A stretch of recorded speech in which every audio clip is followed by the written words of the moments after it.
الحمدللہ رب العالمین والصلاة والسلام علی سید الانبیاء والمرسلین والصلاة والسلام علی آباء سید الانبیاء والمرسلین والصلاة والسلام علی امہات سید الانبیاء والمرسلین والصلاة والسلام علی اعمام سید الانبیاء والمرسلین لا سیمن افضل البشر بعد الانبیاء بالقول الغالب خیر الناصرین سیدنا ابو طالب علیہ الصلاۃ والسلام وعلی آلہ واصحابہ واہل بیتہ وعطرتہ وعشیرتہ اجمعین اما بعد فاعوذ باللہ من الشیطان الرجیم بسم اللہ الرحمن الرحیم انما یرید اللہ لیذہب عنکم الرجس اہل البیت ویطہرکم تطہیرا صدق اللہ مولانا العظیم وبلغنا رسولہ النبی العظیم الرؤوف الرحیم ان اللہ وملائکتہ یصلون علی النبی یا ایہا الذین آمنوا صلوا علیہ وسلموا تسلیما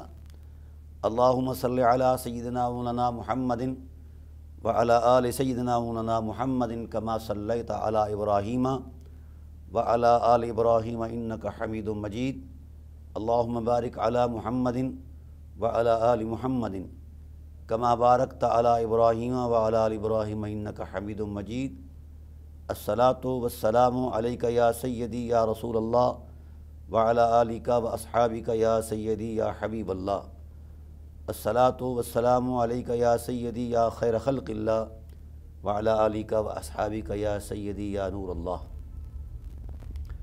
حمد و صلاۃ کے بعد انتہائی واجب القدر سامعین و ناظرین، بحمد اللہ تعالی ہماری سلسلہ وار گفتگو سیدہ کائنات ملکہ اسلام محسنہ عالمین حضرت بی بی فاطمۃ الزہرا صلوات اللہ تعالی علیہا کی بارگاہ عظمت و ناز کے اندر ہدایہ نیاز پیش کرنے کا ایک تسلسل جاری ہے۔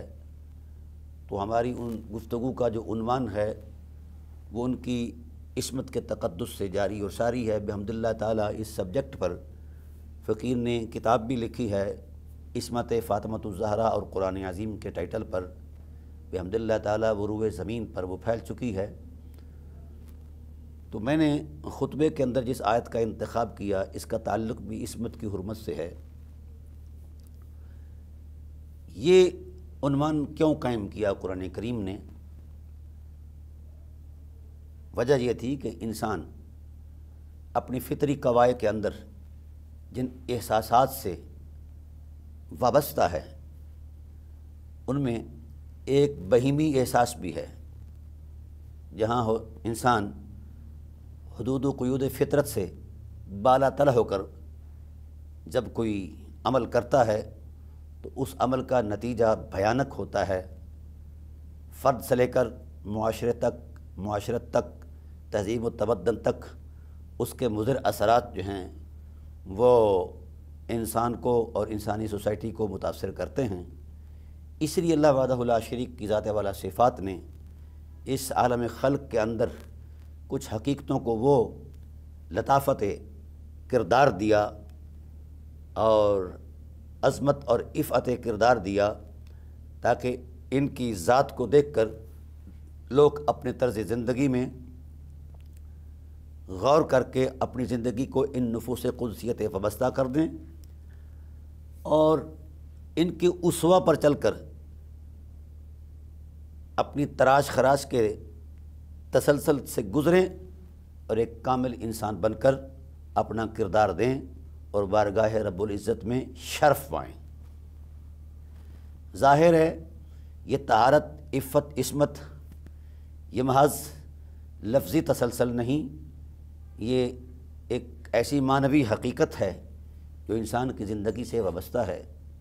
1.25 لاکھ پیغمبر علیہم الصلوۃ والسلام تشریف لائے، ان کے مقاصد صرف اپنی پیغمبری کا روب ڈالنا نہیں تھا، ان کے مقاصد میں یہ تھا کہ انسان جہاں جہاں کہیں اخلاقی آلودگی سے آلودہ ہو چکا ہے جس سے اس کا تقدس پامال ہوگا یہاں بھی اور آگے جا کر بھی، تو اس کو حرمت مآب کرنے کے لیے یہ نفوس قدسیہ اپنا کردار دیتے رہے اور ان کے کردار کو اللہ نے شریعت کا ٹائٹل دیا، اور ان کی سیرت کو اللہ وحدہ لا شریک نے زندگی کا ایک نظم اور پاکیزہ زندگی کا ایک اسوہ قرار دیا، تاکہ لوگ ان کے نقوش قدم پر چل کر عظمت کردار کی طرف چلیں، اور فرد سے لے کر معاشرے تک، تہذیب اور تمدن، قومی اور بین الاقوامی حالات تک انسانی معاشرہ جو ہے ایک مقدس اعتدال کے ساتھ ترقی پذیر رہے، بلکہ ترقی یافتہ ہو جائے۔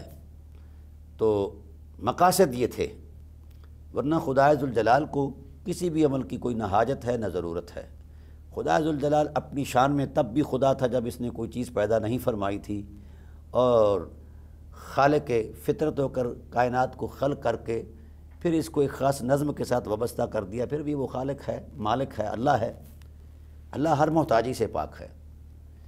یہ صرف اور صرف اس نے اپنی منشا کا اظہار کیا، بلکہ حضرت انسان کے لیے تو اتنا بڑا تقدس بیان فرمایا هل اتی علی الانسان حین من الدہر لم یکن شیئا مذکورا۔ انسان پر وقت کا ایک ایسا دورانیہ بھی گزرا ہے، یہ اپنی بلندی میں اتنا اعلیٰ تھا کہ یہ شے مذکور نہیں تھا، اس پر کسی کی نظر نہیں جا سکتی تھی، اور کوئی آلودگی اس تک نہیں پہنچ سکتی تھی۔ اس وقت جب انسان ایسی حالت میں تھا اپنی حقیقت کے تصور میں، تو اللہ تعالیٰ کے رسول صلی اللہ علیہ وآلہ وسلم نے حدیث قدسی بیان فرمایا اس وقت انسان کی جو صورت تھی، انسان کی جو حیثیت تھی، انسان کا جو مرتبہ تھا، انسان کا جو وقار تھا، وہ یہ تھا، اللہ تعالیٰ نے ارشاد فرمایا الانسان سری وانا سرہ، انسان اللہ کا راز ہے اور اللہ انسان کا راز ہے۔ وجہ یہ تھی کہ حضور عظمت الہی کی قربتوں میں یہ تھا، جس بھی حیثیت میں تھا، ایک راز کا ایک پیمانہ تھا، راز کی ایک عظمت تھی۔ پھر اس راز کی کائنات سے انسان نکلا، جوں جوں اس عظمت سے یہ دور ہٹتا گیا، اس کی قدر و قیمت گھٹتی گئی، اور اس حد تک یہ آگے چلا گیا۔ خلقنا الانسان من نطفۃ امشاج، میں پانی کی گندی پھٹکار قرار پایا۔ پھر خدائے ذوالجلال نے اس منظرنامے کو دیکھا کہ یہ میرا راز ہے، اس راز کو اس گندگی اور آلودگی سے بچانے کے لیے قدرت نے پھر نبتلی ہے فرمایا، ہم نے اس کو پرکھا، اس کی تراش خراش کی۔ اللہ تعالیٰ کی ذات نے کو تیشہ لے کر تراش خراش نہیں کی، عظمت کردار کے سانچے میں ڈال کر اس کی تراش خراش کی ہے، اور بلندی اخلاق کی حرمت میں اسے وابستہ کر کے اس کی تراش خراش کی، عفت اور عصمت کے تقدس میں اسے اتار کر اس کی تراش خراش کی۔ جب یہ اس پیمانے میں اتر گیا، پیچھے نہیں ہٹا، اپنی بہمی جذبوں کے ساتھ یہ اس نے اشتعال انگیز رویوں کا اپنے آپ کو عادی نہیں بنایا، اور بہیمی جذبوں کی نظر نہیں ہوا، یہ خدائے ذوالجلال کے بنائے ہوئے پیمانے میں اتر گیا، اور اس ابتلاء و آزمائش کے تسلسل سے گزرا۔ خواہشات نفس جو اس کو آوارہ پن پر سکھاتی تھی، اس سے ہٹ کر اللہ کی اطاعت شیاری میں اس نے زندگی گزاری، اللہ کے بنائے ہوئے راستوں پر یہ چلا، اللہ کے دیے ہوئے پیغامات پر اس نے عمل کیا، اللہ وحدہ لا شریک کی عظمت کا یقین کیا، تو خدائے ذوالجلال نے اپنے نور کا پہرا اس کے ارد گرد لگا دیا، اور اس کو ایسا ایک طرز زندگی دیا، یہ اس فطرت کا ہو کے بھی اس مرتبے پر پہنچا۔ فجعلناہ سمیعا بصیرا، اللہ فرماتے ہیں پھر ہم نے اس کو سمیع بھی بنا دیا ہے اور بصیر بھی بنا دیا ہے۔ ہم نے اس کو اپنی صفات سمیعیت اور بصیریت کا مظہر بنا دیا ہے۔ کیوں بنا؟ نبتلی ہی کے تصور سے، عمل سے گزرا ہے۔ جب تک یہ اس عمل سے نہیں گزرے گا، تب تک اس کو سمیع بصیر نہیں بنایا جائے گا۔ انا خلقنا الانسان من نطفۃ امشاج نبتلی فجعلناہ سمیعا بصیرا انا ہدیناہ السبیل اما شاکرا و اما کفورا۔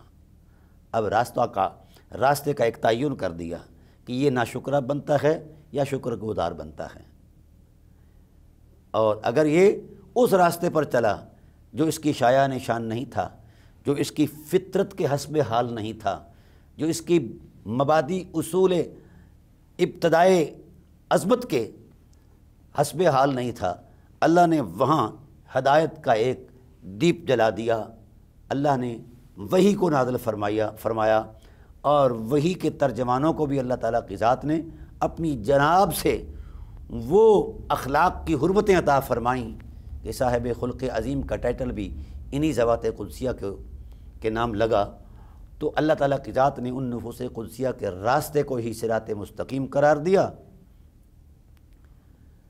اور اللہ وحدہ لا شریک نے اس کا نتیجہ بھی بتا دیا کہ اگر اس راستے پر آ جاؤ جس راستے کا تعین میں نے کیا ہے، تو پھر اللہ فرماتے ہیں اس کے نتائج قدم قدم پر تیرا احترام کریں گے، قدم قدم پر تجھے عظمتیں ملیں گی، حرمتیں ملیں گی، عظمتیں ملیں گی، وقار ملے گا، شخصیت ملے گی، تقدس ملے گا، اجر و ثواب سے نوازا جائے گا، اور ساتھ ساتھ اللہ کی رضا کے نور سے نوازا جائے گا۔ اور پھر اگر تو استقامت پذیر رہا تو اللہ اپنی قربتوں کا مقام بھی تمہیں عطا کر دے گا، اور اسی راز الست کی عظمت میں اتر آئے گا۔ پھر تم اب بھی میرا راز ہے اور میں تیرا راز ہوں، لیکن شرط یہ ہے کہ خدائے ذوالجلال کے بنائے ہوئے راستے پر چلے۔ میں یہاں ایک مثال دینا چاہتا ہوں۔ قرآن کریم سورہ نحل کے اندر اللہ تعالیٰ نے ارشاد فرمایا کہ کبھی مکھی کو دیکھا ہے، شہد کی مکھی کو؟ وَأَوْحَى رَبُّكَ إِلَى النَّحْلِ أَنِ اتَّخِذِي مِنَ الْجِبَالِ بُيُوتًا وَمِنَ الشَّجَرِ وَمِمَّا يَعْرِشُونَ ثُمَّ كُلِي مِن كُلِّ الثَّمَرَاتِ فَاسْلُكِي سُبُلَ رَبِّكِ ذُلُلًا يَخْرُجُ مِن بُطُونِهَا شَرَابٌ مُخْتَلِفٌ أَلْوَانُهُ فِيهِ شِفَاءٌ لِلنَّاسِ۔ اللہ تعالیٰ کی ذات نے یہ مثال بیان فرمائی۔ حبیب اس بات پر ذرا دھیان دو کہ جب تیرے رب نے وحی فرمائی، الہام فرمایا شہد کی مکھی کو، ان اتخذی من الجبال بیوتا، اپنے چھتے بنا بھائی، اللہ کی ہدایت پر، اللہ کی مشیت کے تصور میں بنا، اپنے خیال سے نہیں۔ ثم کلی من کل الثمرات، پھر ہر ایک پھل سے کھا، فاسلکی سبل ربک، اب جو اللہ نے تیرے لیے راستوں کا تعین کیا ہے، تجھے القاء کیے ہیں وہ راستے، ان پر چل۔ مکھی چلی، اللہ اکبر، یخرج من بطونہا شراب، اللہ کے راستے پر چلنے والی مکھی جب اپنا اگال اگلتی ہے، لعاب باہر نکالتی ہے، تو اللہ تعالیٰ فرماتے ہیں یہ مختلف رنگوں کی شراب ہے، اور یعنی مشروب ہے، پینے کی چیز ہے۔ اے اللہ، پھر فرمایا اس کا نتیجہ یہ ہے فیہ شفاء للناس، یہ ساری کائنات کے انسانی کے لیے علی الاطلاق شفا ہے۔ کیا؟ مکھی کا لعاب۔ کیوں؟ کہ اس مکھی نے اللہ کی وحی کا احترام کیا ہے، اللہ کے راستوں پر چلی ہے۔ ناظرین محترم، مکھی مکھی ہو کر اگر اللہ کے راستوں کا احترام کرتی ہے، احکام کا احترام کرتی ہے اور احکام پر چلتی ہے، متعینہ راستوں کا سفر مسافت طے کرتی ہے، اپنی عزت بھی برقرار رکھتی ہے، اور اگر وہ لعاب اگال دے تو اللہ تعالیٰ اسے بھی نتیجہ خیز بنا دیتے ہیں۔ کتنی مٹھاس ہے شہد کے اندر، اللہ اکبر۔ فیہ شفاء للناس، یہ شفا ہے۔ یہ مثال دی ہے کہ جب مکھی اللہ کے بتائے ہوئے راستوں پر چلے تو اس کا لعاب بھی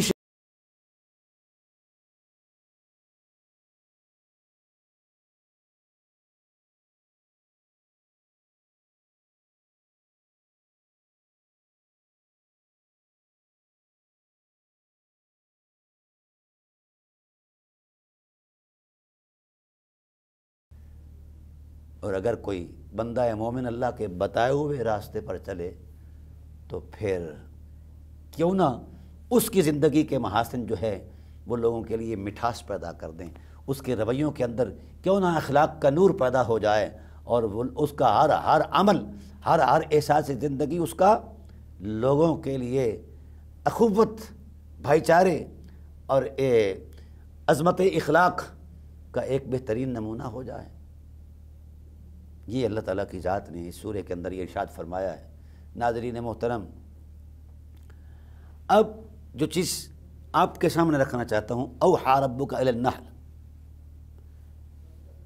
مکھی کو حکم ہوا کہ پہاڑوں میں چھتے بن گئے، پھر رس چوسے، کڑوے اور میٹھے، سبل ربک، اپنے رب کے راستے پر چل۔ وہ رب کا راستہ کیا ہے؟ مکھی اگر شرق کی سمت میں جا رہی ہے تو یہ مشرق کا تصور ہے، غرب کی سمت جا رہی ہے تو یہ مغرب کا تصور ہے، شمال ہے، جنوب ہے، تحت ہے، فوق ہے۔ یہ سارے تصورات جو ہیں یہ عالم شہادت کے معاملات ہیں، ان میں اس کی سمت جو ہے چلنے کی، اس میں اللہ کا راستہ کون سا ہے؟ اگر اللہ تعالیٰ کے راستوں کا یہ تصور پیش کیا جائے کہ اس کا شرق میں راستہ ہے، غرب میں ہے، شمال میں ہے، جنوب میں ہے، تحت میں ہے، فوق میں ہے، تو اللہ تعینات سے بلند و بالا ہے، پاک ہے، تو پھر وہ کون سا ایسا راستہ ہے جس راستے کو خدا نے اپنا راستہ قرار دیا؟ اس میں کوئی شک نہیں، قدرت کاملہ کا ایک اپنا نظم ہے کہ مکھی کو پہلے وجود بخشا اور اس کے معدے کے اندر وہ کوائیں پیدا فرمائیں اور اس کے اعصاب کے اندر وہ نعمتیں عطا فرمائیں۔ یہ ساری چیزیں ایک الگ بیان اور پروسیس ہے، پروسیجر ہے، لیکن وہ کون سا جو رب کا راستہ ہے؟ رب نے تو اسے پیدا فرما دیا، اب وہ خود سے تو کوئی چیز پیدا نہیں کر سکتی، وہ رب کی مخلوق ہے، کوئی تو رب کا راستہ ہے۔ اگر ہم نظم کائنات کے اندر خدا کے راستوں کا تصور دیکھیں، خدائے ذوالجلال مثلا اللہ خالق ہے، مکھی خالق نہیں ہو سکتی کہ اس کے راستے پر چل کر خالق بن جائے، اللہ رازق ہے، ایسا وہ نہیں ہو سکتی۔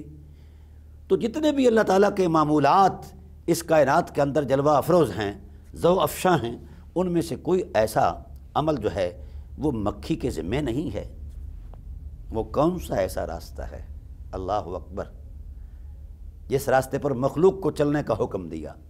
ایسا کبھی نہیں اللہ نے فرمایا کہ میں خالق ہوں، تم بھی جناب اللہ مخلوق پیدا کرو، تم بھی میرے راستے پر چل کر یہ کام کرو، ایسا کبھی نہیں فرمایا، ایسا ہو ہی نہیں سکتا۔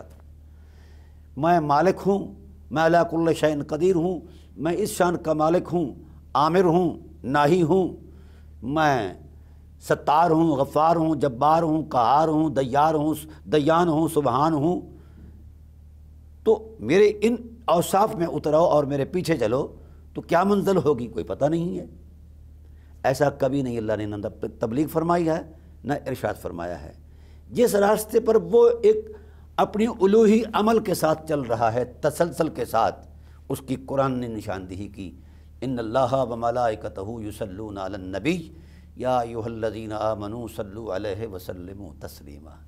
اللہ جس عمل کو مسلسل کرتا ہے، اس پر میں گفتگو کر چکا ہوں پہلے 2 پروگراموں کے اندر، اللہ جس عمل کو ہر لمحے نئی شان سے بیان کرتا ہے وہ کیا ہے؟ ذات محمد اور آل محمد پر اعتنا کرتا ہے، درود بھیجتا ہے۔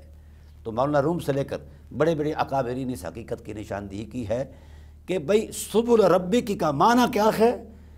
چونکہ اللہ اپنے محبوب پر اعتناء شان فرماتا ہے اور فرشتے بھی اسی کے حضور نیاز مندی کے ساتھ عرض کرتے ہیں اللہ ہماری طرف سے اعتناء شان اور بڑھا دے۔ اللہ فرشتوں کی عظمت میں بھی اپنی اعتناء شان کا اضافہ اور فرماتے ہیں، اپنی شایان شان، اور پھر مخلوق جن کو حکم دیا ہے قیامت تک، جس کے من میں بھی ایمان کا نور ہوگا، اس کو بھی اعتناء شان اور بارگاہ محبوبیت کے اندر ہدیہ نیاز پیش کرنے کا جو حکم دیا گیا ہے، اور اس کا تصور بھی یہی ہے کہ ہم بھی یہی کہتے ہیں قولوا اللہم صلی علی، خود تو نہیں کر سکتے، نہ بساط علم ہے کہ ہم اعتناء حسن محمد صلی اللہ علیہ وسلم اور عصمت آل محمد صلی اللہ علیہ وسلم کا احاطہ کر میں ایسا ہم نہیں کر سکتے۔ تو گویا ہم یہ تو بارگاہ رب العزت میں عرض کر رہے ہیں اور کر سکتے ہیں کہ اللہ اس عمل کو ہماری طرف سے بھی ہم یہ پیش فرما، اعتنا فرما، مزید تو اللہ اپنی شان کے مطابق ایسا کرتا ہے، ہماری طرف سے بھی اپنے محبوب صلی اللہ علیہ وآلہ وسلم پر درود بھیجتا ہے۔ تو مکھی کو یہ تصور دیا گیا کہ تو تیری جو تسبیح ہے، تسبیح خوانی ہے، یا تیرا کوئی بھی عمل ہے، تو شریعت کی مکلف تو نہیں، صرف حکم ربی کی مکلف ہے، اور تیرے لیے اتنا ہی کافی ہے کہ تو ذات محمد اور آل محمد پر درود بھیج۔ جو ہی تو درود بھیجے گی تو تیرے پیٹ میں ہضم شدہ وہ پھولوں کی کڑواہٹ جو ہے وہ اس مٹھاس میں تبدیل ہو جائے گی، اس عظمت میں تبدیل ہو جائے گی کہ کائنات میں اس کی مثال نہیں ملے گی، اور جو اس لعاب کو کھائے گا، استعمال کرے گا، پیے گا، اللہ وحدہ لا شریک، اس کو اس کی بیماریوں کو اس لعاب کی برکت سے جس میں درود کا نور تھا، اس لعاب کو اللہ تعالیٰ کی ذات والا صفات شفا بنا دیں گے، اور غذا بھی ہے، مشروب بھی ہے، شفا بھی ہے۔ آج بھی کسی دانشور حکیم سے پوچھیں تو وہ فوائد بتائے گا کہ اس شہد کے فوائد کیا ہیں، اور جس طرح، لیکن چونکہ علی الاطلاق اللہ تعالیٰ کی ذات نے اس کا تصور دیا ہے، اوحیٰ ربک الی النحل، ہم نے نحل کو، مکھی کو یہ حکم دیا، تو بھائی کتنی بڑی مٹھاس ہے اگر کوئی شخص جس طرح مکھی ذات مصطفیٰ صلی اللہ علیہ وسلم کی بارگاہ میں، بارگاہ محبوبیت میں اور آل محمد صلی اللہ علیہ وسلم میں درود کا نذرانہ پیش کرتی ہے تو اس کی کڑواہٹ بھی مٹھاس میں بدل جاتی ہے۔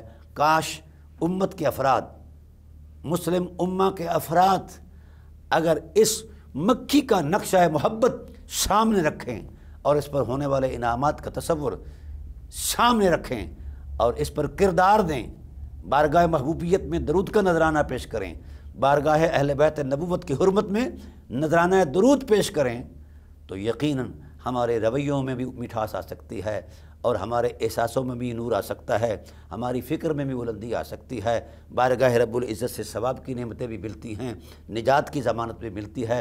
حضور نبی کریم صلی اللہ علیہ وآلہ وسلم نے فرمایا، بلند بخت ہے وہ شخص جس نے میرا نام پڑھا، سنا اور مجھ پر درود پڑھا، اور بدبخت ہے وہ شخص جس نے نام تو سنا مگر مجھ پر درود نہیں پڑھا۔ تو یہ اس عمل کا اہتمام کیوں کیا گیا؟ حضور عظمت الہی میں بھی اور فرشتوں کی طرف سے بھی اور حکم قرآن کے مطابق مومنوں کی طرف سے بھی اتنا بڑا اہتمام کیوں ہے؟ دراصل اس اہتمام کے مقاصد بڑے بلند ہیں، نتائج بڑے عظمت والے ہیں، اور جو فوائد ہیں ان کی عظمتوں کا کیا کہنا ہے۔ تو آج اگر امت بحث و مباحثہ کی دنیا سے نکل کر یہ جو ہم نے ترازو بنا رکھے ہیں اپنے زاویہ نظر سے، کبھی اہل بیت علیہم الرضوان کو، علیہم السلام کو، اصحاب رسول علیہم الرضوان کے ساتھ ترازو کرتے ہیں، اور پھر اپنی تراشے ہوئے مذہب کے تصور میں جس کے پیچھے حقیقت کوئی نہیں ہوتی۔ بحمد تعالیٰ فقیر نے اس چیز کا جائزہ لے لیا ہے، نصوص قرآن کے اندر بھی، نصوص نبوت کے اندر بھی، یہ ساری مصنوعی باتیں ہیں جو ہم نے تراشی ہوئی ہیں، اور امت کے اندر ایک افتراق کا باعث ہے۔ دراصل جو تصور دیا تھا، جو نمونہ دیا تھا، وہ تو حضور عظمت محبوبیت میں نظر عقیدت کا تھا، اور حضرت زہرا پاک کی حرمت کے تقدس میں ان پر درود کا تھا۔ ہم اس سے ہٹ گئے، کردار دینے سے ہم ہٹ گئے، جب کردار سے خالی رہے تو نتیجہ بحث نکلا، اور اس بحث میں ہم ایک دوسرے کی تکفیر بھی کر جاتے ہیں، ایک دوسرے کی تذلیل بھی کر جاتے ہیں، اور ایک دوسرے کی اہانتیں بھی کرتے رہتے ہیں، اور نتیجہ کیا نکلتا ہے؟ وہ مٹھاس کی بجائے کڑواہٹ پیدا ہو گئی ہے۔ طبائع کے اندر کڑواہٹ، فکر کے اندر کڑواہٹ، تحریروں کے اندر کڑواہٹ، تقریروں کے اندر کڑواہٹ، جہاں کہیں بھی دیکھو تلخ ہے ماحول۔ اور پھر حیرت اس بات پر ہے، ماحول تو تلخ ہے ہی صحیح، ہمیں کس نے حق دیا ہے کہ ہم اپنے مد مقابل کلمہ گو بھائی کی ساری عظمتوں کا انکار کر کے کہ وہ نعوذ باللہ من ذالک، وہ مسلمان نہیں، وہ فلاں نہیں، وہ فلاں نہیں؟ ایسا نہیں ہے۔ محترم سامعین و ناظرین، اللہ ان آلودگیوں سے پاک ہے، اور امت محمد کو بھی اس آلودگی سے پاک کرنا چاہتا ہے۔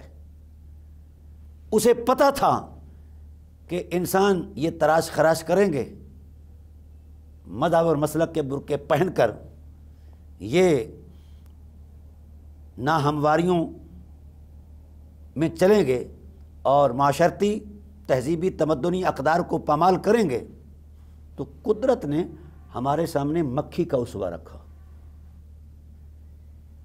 ہماری شرمندگی کے لیے اتنا ہی کافی ہے۔ چاہیے تو یہ تھا کہ اللہ کسی اور شخصیت کا تشخص رکھتا اس تصور میں، لیکن نتائج کی عظمت میں اللہ وحدہ لا شریک نے شہد کی مکھی کے تقدس کو بیان کیا کہ جب وہ اپنے رب کے راستوں پر چل کر شان محبوبیت میں ہدیہ نیاز پیش کرتی ہے تو اس کے اندر کی کڑواہٹ بھی مٹھاس میں بدل جاتی ہے، لعاب بھی شفا بن جاتا ہے۔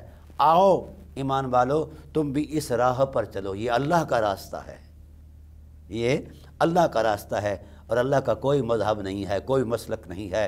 اللہ مذہبی دائروں سے ورا ہے، اللہ مسلکی تصورات سے ورا ہے۔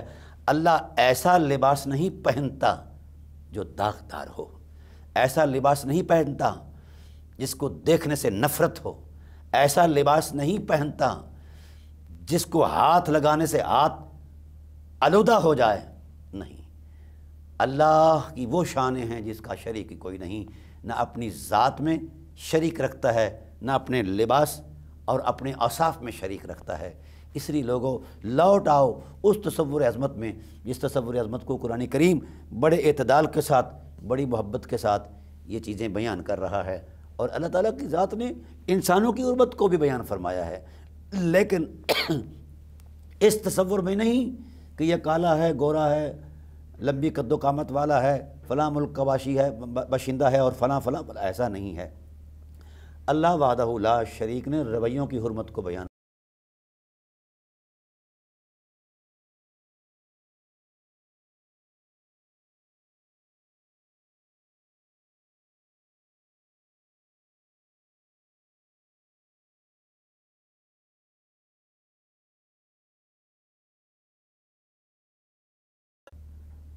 فَأَلْهَمَهَا فُجُورَهَا وَتَقْوَاهَا، یہ دونوں چیزیں میرے من میں رکھی ہیں اللہ نے، الہامہا ہے، مجھے برائی کی شناخت بھی بیان کر دی۔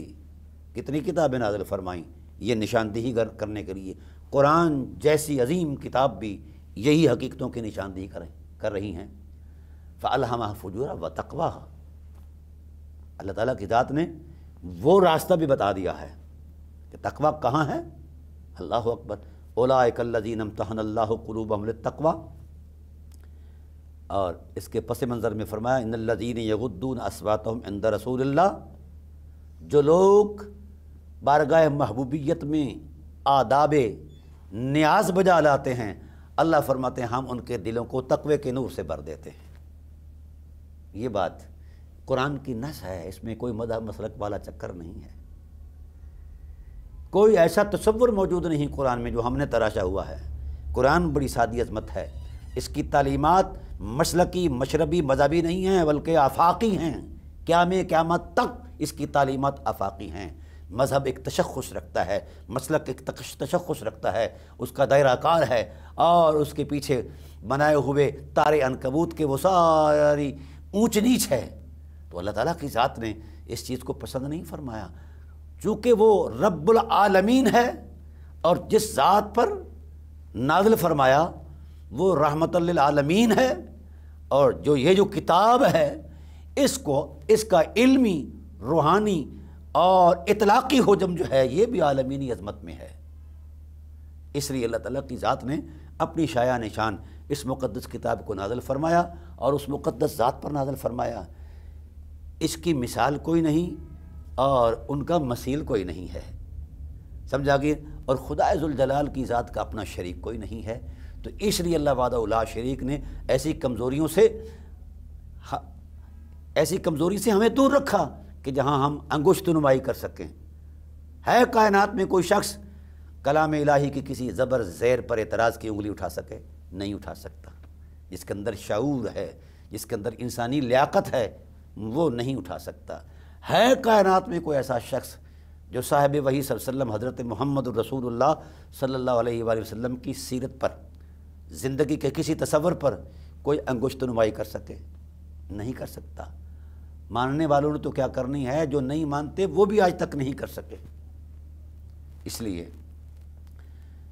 رب کائنات نے یہ فیصلہ فرمایا ہے کہ مکھی کا طرز عمل سامنے رکھو۔ یہ جو اللہ مثالیں دیتا ہے یہ کیوں دیتا ہے؟ کہانیاں نہیں بیان کرتا۔ قرآن کریم داستان سرائی نہیں، ہدایت کا نور ہے۔ یہ مثالیں کیوں دیتا ہے؟ لعلہم یتذکرون، تاکہ تمہیں نصیحت آئے، تم تذکر حاصل کرو اس سے۔ تو بھائی یہ بات بڑی آسان ہے، بڑی خوب ہے کہ اگر مکھی بارگاہ مصطفیٰ میں نظر عقیدت پیش کرے تو اس کی کڑواہٹ مٹھاس میں بدل جاتی ہے۔ کاش ہمارے انگ انگ میں درود کا نور سما جائے، محمد اور آل محمد صلوات اللہ تعالیٰ علیہم کی حرمت پر ہم اس نیاز کے ساتھ ہدایہ محبت پیش کریں تو یقیناً ہمارا یہ بگڑا ہوا ماحول، یہ فرقہ واریت کی آگ میں جلتا ہوا ماحول مٹھاس کی حرمت میں آ سکتا ہے، میٹھا ہو سکتا ہے۔ اس عمل میں اترو تو صحیح۔ ہاں، مکھی نے کردار دیا ہے تب جا کر فیہ شفاء للناس بنی ہے، ہم کردار دیتے نہیں ہیں۔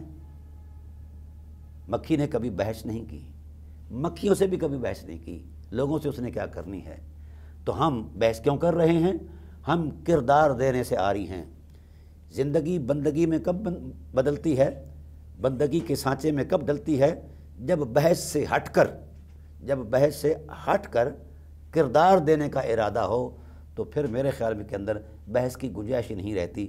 مذہبی افتراق، انتشار، فرقہ واریت اور جناب والا مسلکی جوڑ توڑ، یہ سیاسی چال بازیاں نہیں ہوتی۔ سادہ عظمت نص پر، سادہ عظمت قرآن پر، سادہ عظمت مصطفیٰ پر ہم اب جس دن یقین کر لیں کہ امت اسی دن امت بن جائے گی اور وحدت کے مقدس عنوان سے متعارف ہوگی۔ لیکن جب تک ہم اپنی آنکھ سے ان مناظر کو دیکھیں گے کچھ نظر نہیں آئے گا۔ ہماری آنکھیں اندھی ہیں، خیال مسدود ہیں، فکر شرمندہ ہے، احساس مجروح ہیں، اور تیز و تند لفظوں کے زد میں ہیں، تو پھر کیسے ہو سکتا ہے کہ یہ امت کے ٹائٹل سے آشنا ہو؟ اگر یہ بات میرے خیال کی دنیا کی ہوتی تو 1000 مرتبہ ہو سکتا ہے غلط ہوتی۔ آئیے، آج بھی وحدت امت کا بڑھاوا ویلا ہے۔ تمام مسالک مکاتب فکر اپنی انجمنوں میں اس بات کا تذکرہ کرتے ہیں، خواہ اخلاص کی عظمت میں کرتے ہیں، خواہ کچھ لوگوں کے مقاصد ہیں اس تصور میں کرتے ہیں، خواہ کوئی مجبوری ہے، خواہ دلی عظمت ہے۔ میں کسی کے دل میں جھانکنا میرا نہ منصب ہے نہ میری بساط ہے، لیکن اتنی بات ضرور ہے، جو کسی عظمت میں مل بیٹھتے ہیں یہ مسالک، یہ مکاتب فکر کے علماء، تو یہ اتنا خوش آئند ہے، کم از کم اور کچھ نہیں تو غیر کو تو پیغام جاتا ہے کہ یار یہ سر جوڑ کر مل بیٹھے ہیں، یہ متحد ہیں، یہ ایک ہیں، خدا کرے ہم دل سے بھی ایک ہو جائیں گے۔ لیکن آئیے، ہم جب ان پروگراموں میں، کانفرنسز میں جاتے ہیں تو ایسے حالات درپیش آتے ہیں کہ کوئی بھی شخص اس وحدت کے لیے اپنی حد کراس نہیں کرنا چاہتا، کہ جہاں تک میرے فکر کی حد تھی، اگر میں یہاں سے نکل کر اس سمندر میں اتر جاؤں، اس وحدت میں اتر جاؤں، اگر میرا کہیں فکری زاویہ متاثر ہوتا ہے تو اس کی قربانی دے دوں اور آگے چلا جاؤں، امت ایک ہو جائے۔ تو یہ بڑا کم ہے۔ آ رہے ہیں لوگ، مجھے اس سے نا امیدی نہیں ہے، لیکن یہ بات ضرور ہے کہ عرصہ دراز سے یہ عمل ہم دیکھ رہے ہیں، عرصہ دراز سے تو مثبت نتائج ضرور ہیں، لیکن خاطر خواہ نتائج نہیں۔ لیکن جس یلغار کے ساتھ کفر ہمارا پیچھا کر رہا ہے، کاش امت مسلمہ کے اہل علم جو ہیں اسی رفتار کے ساتھ آگے بڑھے اور کردار دیں، تو یقیناً میں پورے وثوق سے کہہ سکتا ہوں کہ امت کا ایک وحدت کا خواب جو ہے شرمندہ تعبیر ہو سکتا ہے۔ لیکن آئیے، ہم اپنی بساط میں، فکر میں، کسی بھی تصور میں ہم اگر یہ اقدام اٹھاتے ہیں، سبحان اللہ، یہ بڑی بات ہے۔ کاش ہم رسول اللہ صلی اللہ علیہ وآلہ وسلم کی نشاندہی پر آ جائیں، جہاں اللہ کے رسول نے نشاندہی فرمائی ہے اس پر آ جائیں، تو میں پورے یقین سے کہتا ہوں، پورے وثوق سے کہتا ہوں، دیر نہیں لگے گی۔ ایک لمحے ہم یقین کی منزل میں اتریں گے، اسی لمحے ہمیں نتیجہ مل جائے گا، وحدت کی امت کی وحدت جو ہے وہ یقینی ہو جائے گی۔ آئیے، میں اس نشاندہی کر رہا ہوں کہ رسول اللہ صلی اللہ علیہ وآلہ وسلم نے اس تصور میں کہاں کس انداز کی نشاندہی فرمائی ہے، تاکہ امت کو مقام زہرا کا بھی ادراک ہو اور اس کی برکات کا بھی ادراک ہو۔ آقا علیہ السلام کی ذات والا صفات نے جس وقت اس خدشے کا اظہار کیا، ستفترق امتی، میری امت ٹوٹے گی، فرقہ فرقہ ہوگی، اتنے فرقے ہو جائیں گے، اصحاب رسول اس سے گھبرا گئے۔ جہاں پناہ عالم آپ نے اتنی مشقت اٹھائی اور ہم نے بھی قربانیاں دیں، اور پتھروں کو تراش کر آپ نے ہیرے بنائے، خوبصورت تسبیح پروئی، اور یہ ٹوٹ جائے گی؟ آقا پھر امت کیسے امت بن سکتی ہے؟ وحدت کی عظمت میں کیسے اتر سکتی ہے؟ اور واحدہ امت کیسے ہو سکتی ہے؟ تو آپ صلی اللہ علیہ وآلہ وسلم نبوی بصیرت کے مالک ہیں، وہی آپ پر نازل ہوئی ہے، تو فرما سکتے تھے، کوئی نہ کوئی زاویہ نظر کا تعین کر دیتے کہ جناب والا کعبۃ اللہ کے حرم میں آ جائیں، کپڑے بھی ایک ہوں گے، اور جناب والا چکر کا ٹائٹل بھی ایک ہوگا، صحیح صفا مروہ بھی ایک ہوگی، یہاں آ جائیں، یہ وحدت ہے؟ حالانکہ بظاہر وحدت ہے، وہاں کوئی دوسری تیسری بات نہیں ہوتی، لیکن نبوی نگاہ نے اس وحدت کا تعین کیا جہاں وجود بھی ایک ہیں اور دل بھی ایک ہیں۔ کاش امت اس وحدت کی عظمت پر پلیٹ فارم پر آ جائے۔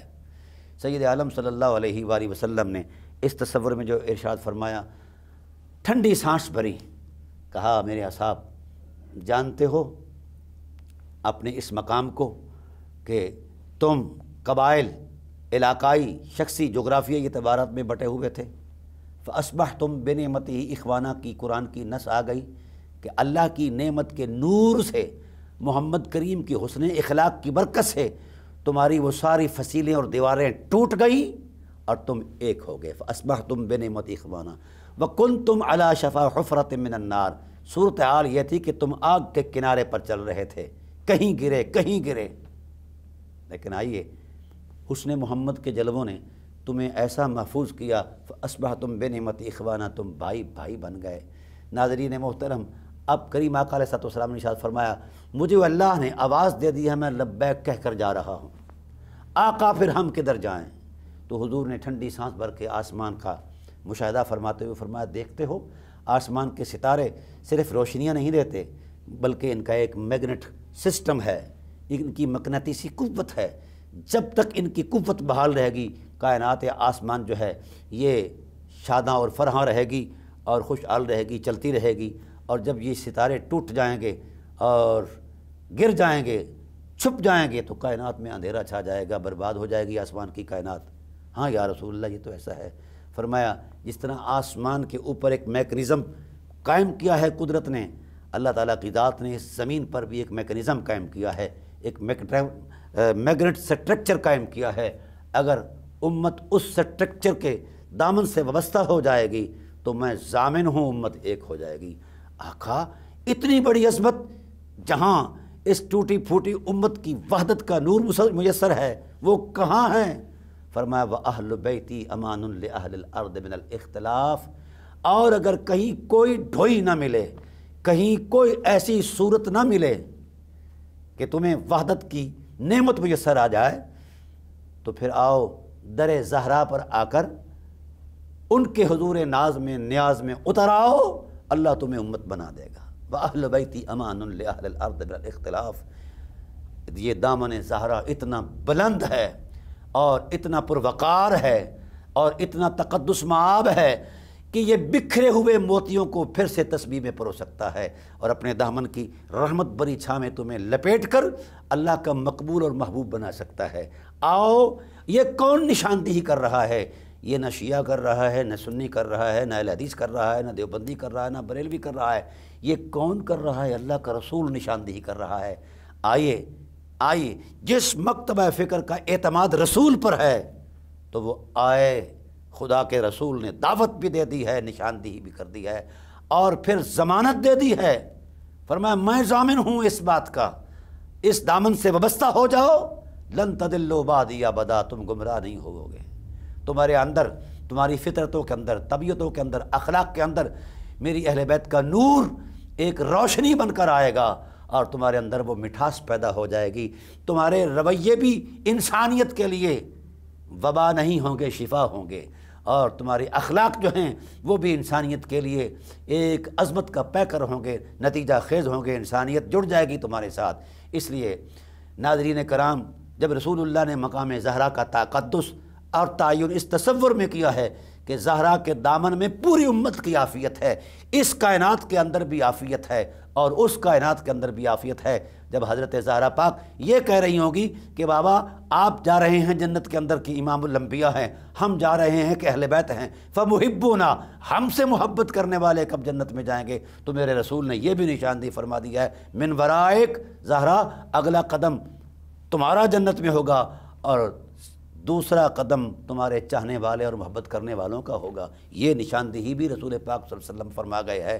جب دنیا اور آخرت کی بھلائی اور ہدایت، کامیابی، کامرانی حضرت زہرا پاک کے دامن سے وابستہ رسول نے کر دی ہے، اب کسی مفتی کی ضرورت نہیں ہے، کسی مولوی کی ضرورت نہیں ہے، کسی محدث کی ضرورت نہیں ہے، کسی جناب والا مجدد کی ضرورت نہیں ہے۔ جب رسول نے فرما دیا یہی حق ہے، اللہ ہمیں اس حق کے ساتھ وابستگی کا تقدس عطا فرمائے اور اس حق میں ہی زندگی اور بندگی کا نور عطا فرمائے۔ انشاءاللہ بقیہ اگلی قسط کے اندر میں پیش کروں گا۔ وما علینا الا البلاغ المبین۔